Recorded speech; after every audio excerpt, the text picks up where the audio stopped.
I hope you guys are attending all Andy's calls on the Alliance, the Wednesday call at 12:30 p.m. Eastern, the activity call at 10 a.m. Fridays. I'm a big fan of the product call at 1 p.m. on Thursdays Eastern time. Of course, all the times I quote is always Eastern time. So those of you that are not on Eastern time, do the math in your head, right? And Andrew's really good today. He talked about getting people started, the GS3 mindset. And it always convicts me of what, I need to do. Andy's really good at that, reminding me of the stuff I need to do to keep people going. It's not about just recruiting, it's about converting. Like leads, right? You want to convert leads, you get X number of leads. So let me digress just a little bit. So this is really kind of analogous. Like, for example, if you're only getting 20 TLP leads, you really ought to make 1 or 2 sales. But every lead is a pucker factor lead. There's frustration just because you don't have the benefit of numbers. But when you're getting like 50 leads in a week and you got all these to call and you dial through them, and you slam them, you're not so hung up on trying to turn around, the knucklehead client that picks up the phone, or you're really searching, you're cherry picking. You kind of get a little bit more of the cherry picking mode because you have quantity to choose from. And so, this is the kind of the trick of leads. Agents get frustrated because they're only getting 20 TLPs a week. Well, look, that's what we're committing to. What are you, how are you anteing up your side? So you learn quicker when let's say you want to get another 20. So out of 40, you're going to have a lot more chance. Anyway, the bottom line is out of quantity comes confidence. Out of quantity comes experience. Out of quantity comes activity. And activity is what you gain experience from. And people, frustration and all that. Well, everything that you're running into is a learning curve. So anything that you're running into that you're frustrated with is something to learn from. And then next time you encounter that objection, you encounter whatever, is just another opportunity to learn how to deal with it. If there's anything that I can finger pointing, I hate that. If there's anything that I would wish to teach you is how to learn how to handle negative. Because, there's going to be negative in this business. There's negative in everything that we do. There's negative in being married, right? But I'm still on my first wife for the last 30 some odd years. And it's a lot of joy, some pain, some suffering, some learning curve, right? Early in our marriage, everyone goes through it. So nothing's ever perfect. Like my spiritual struggle every day in pursuing my faith, I struggle with things. I spend a lot of time in prayer to overcome my struggles. I do spiritual counseling to overcome my struggles. It's joyful, it's painful, it's fear, doubt, worry. There's these things that crop up, but I've learned how to deal with it. And the part when you're recruiting and building an organization, like, well, what does it have to do with building it? Because that's what this theme is, right? Is that if you can learn to handle the negatives of building a team, oh my gosh, you're going to make so much money. You will I want to say it's easy, but it's easier to deal with the trials and tribulations of putting a team together. Because you deal with like what any head coach of an NFL football team deals with. Bad attitudes from super talented producers on the field. Your tolerance to handle bad attitudes will depend on how productive they are for you. So there is this thing where you can deal with attitudes as long as they're being productive for you. You just don't want them to be around your other people. So there is some very savvy management techniques in building a team where you can maximize your profitability even though you have negative attitudes. And you're just hoping and praying that, this agent can turn that around by getting around the people. Not that we tolerate unethical stuff or where they treat our staff poorly. We'll get rid of those people. But, just sometimes people are cynical. They were the beaten wife syndrome. By other things, they've turned cynical and, but they're productive. So, willing to deal with it in hopes that they'll change. But you're going to deal with chargebacks. You're going to deal with agents that leave you agent dead. You're going to deal with people that say, yeah, man, I'm so excited. And then they disappear. They go into witness protection or they get abducted by aliens, right? You're going to bring people on that were so fired up. They're the sharpest people in the world. And then they join the witness protection program and they're abducted by aliens.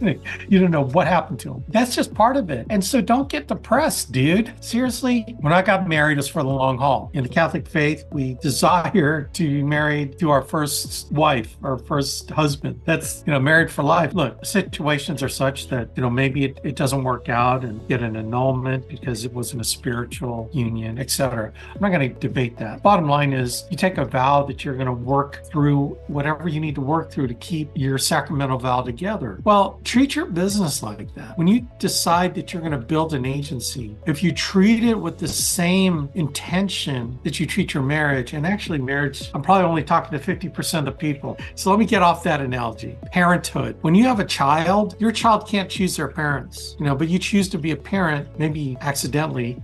You chose to do the act which produces a child, and you decided to keep the child. Thank God, you did the moral and righteous thing. You kept your child, which is weird that I even have to mention that. Well, then you have no choice. Well, you do have a choice. Like when your child, your infant is crying in the middle of the night, you don't look over at your wife in bed and going, honey, we need to make a decision here. Should I get the child or shouldn't I, or should we just let the child cry? You're not just sit there and say, no, we're not going to deal with it. No, you're going to deal with it because they're your child. Your responsibility as a parent, you can be tired as heck, but you're still going to take care of your child, right? You have that parental responsibility because you decided to have a child. Now you got to take care of that child. Building an agency is the same exact thing. Like you don't choose to step up to responsibilities. You got a responsibility to feed and clothe your child. You have the responsibilities to feed your people, to give them something that can help them create income for themselves. You step up to that responsibility just like you did as a parent. If you treat your business like that, I promise you, life's going to be really, really good for you. So when you treat it with that level of dedication, and then you put the work behind it, doing the things you have to do to stay in touch with your people, help them overcome obstacles, help them with lead programs, like, what lead program they get into, the responsibility of getting them going and then dealing with the negative because they could quit. Your best person, you think, your best person quits on you. Yeah, you got to move on. Whatever. I planted good enough seeds. Maybe they'll come back, right? It doesn't always work out, but if you can handle the negatives, the other negatives like chargebacks or agents lying to you, or agents not being accountable. They say they're going to do something, they don't do it. Now you got to deal with that. And if you can deal with it, handle the negative, man, you're going to be rich. See, Andy Albright's always taught this. How much income that you create for yourself through building an agency and even in the sales side is purely dependent on your ability to handle negative. So my question for you is, how good are you handling negative in your life? Do you have to go get prescription for Xanax because you can't handle negative? You have a panic attack because you're so mentally weak in handling negative? It's like, dude, seriously, you can learn to deal with it. Okay. So I'm not saying you got automatically mentally tough. You just learn to be mentally tough through getting counsel from me and other people that can teach you how to handle the negative situations in your life, in your business, people that know more, people that learn how to handle the negatives in their lives. And I am happy to do that. Okay. I'm happy to do that. Here's a problem with being a firstborn, because I'm a firstborn, is that my mentality and makeup is I've never had anyone ever show me how to do anything because I'm the firstborn. Like, I don't even know what it's like to have an older brother or sister to show me the ropes or see them as an example that my parents, how they interact with my parents. And I never had that. So I never looked to anyone. I look at myself in the mirror. It's like, hey, if it's going to be, it's up to me, so I don't have that. And so my ability to tolerate other people that can't handle stuff, I've had to learn. I've had to learn to be more compassionate, more patient with people. Because the problem is measuring other people against myself. Not myself today. It's measuring them against myself when I got started. And I can't do that. I need to be more compassionate and more patient with people because maybe they weren't firstborn like me. Maybe they're lastborn. That's a whole different dynamic there. Or they're middle children. They handle stuff differently than the firstborn. It's kind of birth order. I don't know if you ever read books on birth order. So my ability to tolerate agents that can't handle negative is something I've had to work on over years. And so I've learned to be compassionate. So when you come to me dealing with negative, I want to hear it. I want to help guide you through dealing with it. Because the most important thing, it's like in your kids. I never want to take my kids away from dealing with negative stuff in their life. Because how am I going to teach them? How am I going to teach them to deal with negative if they don't deal with negative?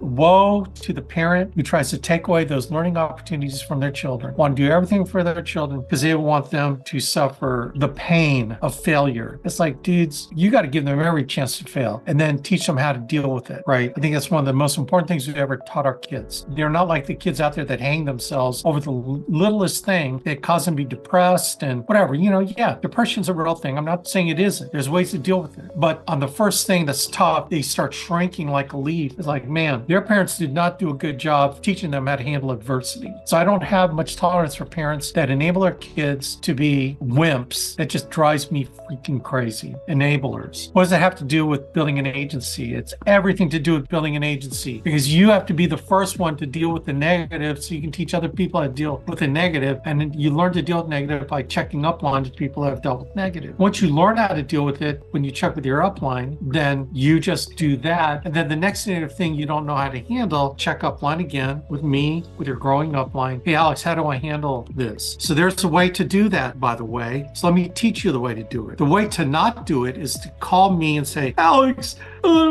this happened and this agent did this and I heard this, and you just go on and on and on about the negative thing that happened to you. Yeah, and you're thinking I need the background. It's like, I don't need all the emotional background of how it's caused you to do all these crazy things to make bad decisions. Here's what I need to know. I need to know what you're dealing with without the background and the drama. Like, for example, Alex, hey man, just want to check with you. I have an agent that left me with a pretty large chargeback. They kind of left town, and so what are things that I can do to remedy that situation? How can I prevent this in the future? Tell me how I should deal with this. I go, okay, cool. Left you a large chargeback. Let's talk about it. Okay, so we're going to break it down. It does not help me when you start naming 5 different things that you're dealing with emotionally and you lump it all in one thing. It's like, that's not helpful. That's okay to vent, but venting, the problem with you venting is that you have to hear yourself again, deal with it. You replay it in your mind when you listen to yourself. Then I got to listen to it. Well, Alex, you're not compassionate, bro, because I don't want you to listen to the same crap that you're listening to yourself, and then it keeps you in this state. I'm trying to change your state so that you can move past it and move on and grow, right? So just leave the drama out. If you got 5 things, I'm going to ask you, okay, let's start with the first one that's going to be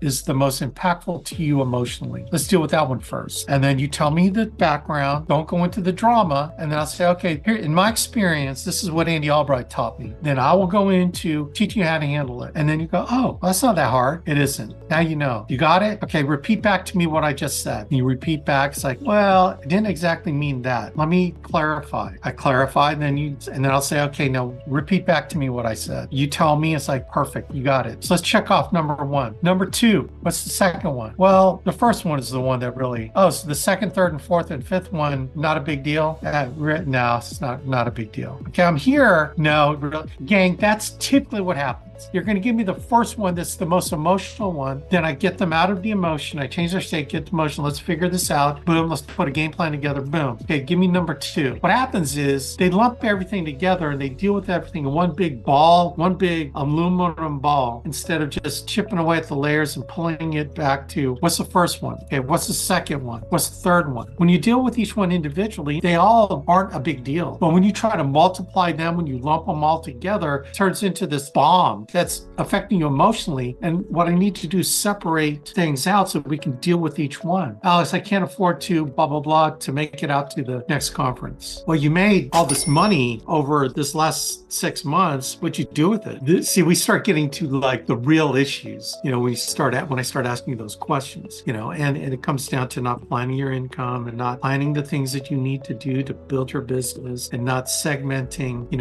you think you can afford to buy that thing today because you think that this income stream is going to keep coming in without any effort. And you find that because you laid back and didn't do anything, the income's gone. And now you can't afford to invest in yourself and stuff. And that's what I will tell you. I go, okay, so this is what I think happened. You tell me if you agree with me. And I'll tell you exactly what happened. Say, yeah, that's about what happened. Okay. So what do we do now? Let's figure this out. What do you think you should do? If you were coaching you, tell me what you would think I would say. That's a good one. That's a great question, because typically people will be fairly correct, but when they're giving themselves the coaching, it's even more effective. And then I'll tweak it a little bit. Typically I'll come into, well, I stopped ordering leads because I thought I could still, okay, stopped ordering leads. So what do you think you need to do now? Well, I need to start ordering leads. Okay. I mean, you see what I'm saying? Everything has a solution. Everything does not need to be emotional, but everything has a way to do. You learn the opportunity to deal with stuff on a non-emotional level. And I tell you what, when you master the skill, I don't care how bad things get emotionally, you can deal with it. You'll learn to deal with it, and then your life will change. I promise you, your life will be incredible because you're not dealing with fear and worry anymore because you know how to deal with stuff. That's what it is, the fear and worry that people deal with, and a lot of it's income driven. If we can, and like 90% of things you fear and worry about don't happen. It's the 10% that will get you. And so the thing that we need to do, help you find out, is what are the things you need to do to make sure that 10% doesn't happen today, what you need to do now so you prevent those panic mode things of the 10% that will happen. How do you keep that from happening? And this is where we help guide you. We help you make that decision in advance. Okay, it's very similar to, here's what Andy Albright says all the time. It's one of the best things he's taught me. When someone is trying to make a trip and it's December 31st and they're trying to hustle to get stuff issued, then they discover they're $100 short issue paid to make the trip on like January 5th after all the chargebacks have been taken out of the production. They're $100 short and they can't go on the trip. And so they give Andy Albright, hey dude, man, I worked my butt off, man. I've attended all the events. I've done extra stuff, blah, blah, blah. They're going to talk about all this stuff. It's like, man, dude, Ginny really wanted to go on this trip. We were counting on it. And this chargeback happened. We're $100 short. Dude, is there any way that you can like just, I have commissions coming in January. And so Andy Albright, you know what he's going to say? He's going to, oh, dude, I am so sorry to hear that. That just sucks, man. Ginny was looking forward to it. Man, I would love for you to come on this trip. But you know what? You should ask me that question in January 2023. You should ask me that question because then you would have 11 months to be able to take care of it instead of dealing with it a year later when you can't do anything about it. Because, dude, the trip guidelines were January 1st to December 31st. I mean, I can't help you because, but Andy, it's only $100. And, dude, I can't help you. You should have asked me about this problem in January 2023.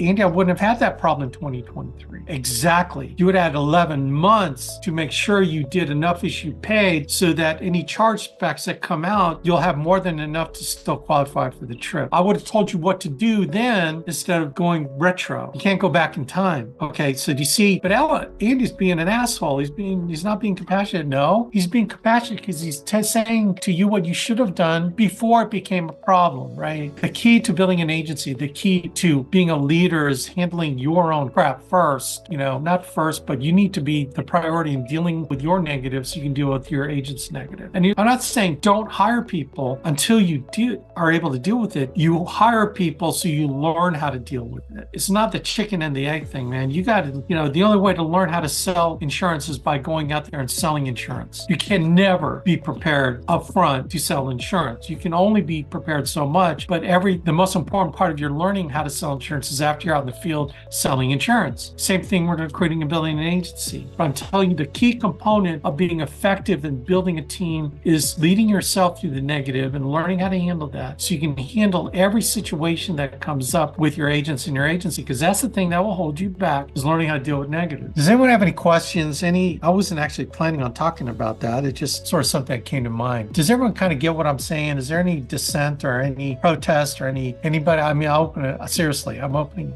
it up for any questions, comments. Hey, I used to have I wanted to ask you about this, and it reminded me this morning on the activity call about accountability. And I used to have a coach that would say, and I used to think it was his way of making it okay to be a butthole to us, but he would say accountability is one of the greatest forms of compassion, especially to the people you love. And I got that from the call this morning too, how holding our agents accountable, holding ourselves accountable. I got to hear from them, what are some ways that you can do that with people that are winning, people that are struggling, people that are brand new to the business? You don't have to hit all of those, but I just wanted to hear your thoughts on that. Yeah, it's really simple and something I need to do more, dude. So like, again, that call today convicted me. I'm not perfect. Please don't think I am. I'm speaking from experience, both negative experience and positive experiences. So never think I'm preaching from the mountain. I'm preaching from the valley, So let's just make it simple. Book a meeting from meeting. When you're catching up with an agent and saying, hey man, how's it going? Catch me up. He tells you, she tells you, and okay, so here's what I think we ought to do to help you. Let's, do this one or,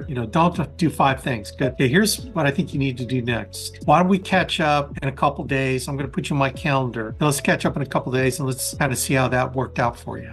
Dude, I promise you, like my whole conversion will go up by double if I just did that. And so here's one thing I'm doing. Okay, true confessions, right? I need to do better at that. So I'm going to schedule a 15-minute increment. Right now I have half-hour increments in my calendar. I'm going to have a 15-minute calendar so I can do 15-minute increments to do these catch-up calls with agents to kind of keep kicking the can down the road. To me, if you can just do that with people you're getting started, like Deontay, it's like, hey dude, so you're helping them with overcoming objections. So why don't we implement that? You're going to make some dials this afternoon? Yeah, why don't we do this? Let's catch up, tomorrow morning and let's see how that went. Schedule a 15-minute call and then just catch up with them. Now, here's what you're going to find out.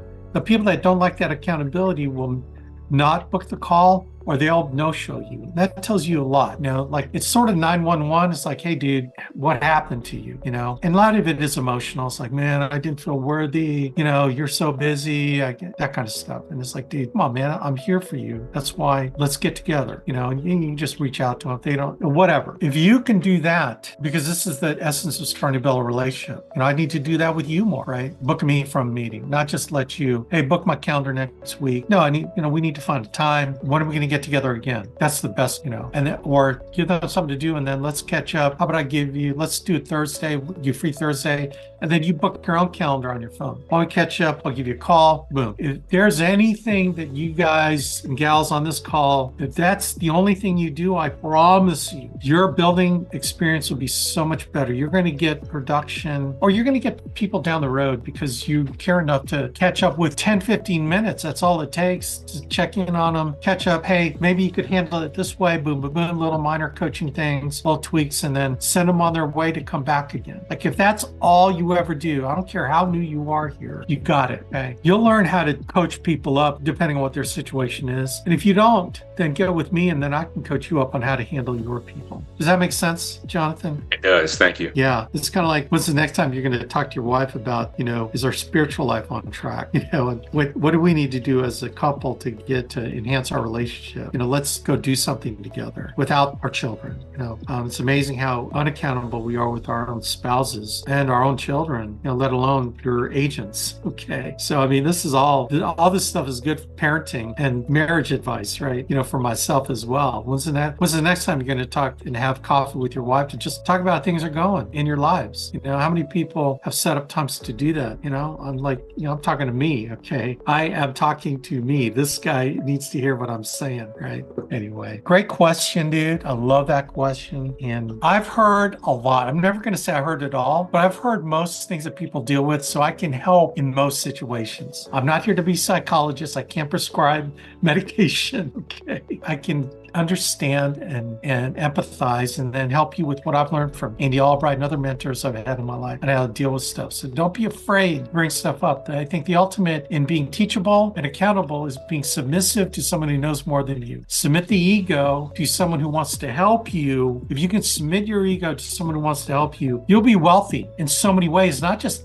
income financially, but spiritually, emotionally, with your relationships. If you can just humble yourself, man, that's all we care about, is if you can humble yourself to learn, then we'll humble ourselves to learn from our upline so we can help you. See how it kind of blows up too, And again, I don't know it all. And if I run into something I can't handle, guess who I'm calling? Hey, Andy, dude, I got someone who's dealing with blah, blah, blah, blah. And then, you know what? With this vast experience, he goes, this is what my lawyer told me. I love when he says that. It's like, oh, that's awesome. So we can handle so many things. So just trust that we can.